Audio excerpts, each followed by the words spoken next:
Welcome back to We Dared Chemistry. In this lecture, we will spend our brain doing some numericals, so join us whether you are a student or a curious mind. Exercise questions. Problem 2.13. What is the wavelength of light emitted when the electron in a hydrogen atom undergoes transition from an energy level with n equals 4 to an energy level with n equals 2? We have the following given values: n1 equals 4. n2 equals 1. Solution. From the Balmer's equation we know that 1 by wavelength is equal to Rydberg's constant multiplied by 1 by n1 square, 1 by n2 square. Substituting the values in the formula.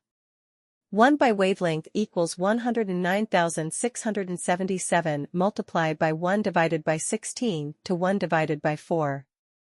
After calculation, 1 by wavelength equals minus 109,677 into 3 divided by 16.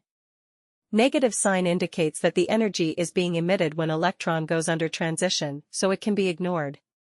1 by wavelength equals 20,564.43 cm1, which after decimal changes will be equal to 2.056 times 10 raised to the power minus 4.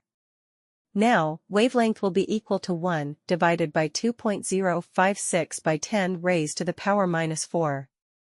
After calculation, wavelength is equal to 0.486 times 10 raised to the power minus 4 centimeters, which will be after decimal changes 486 by 10 raised to the power minus 7 centimeters, which is equal to 486 nanometer.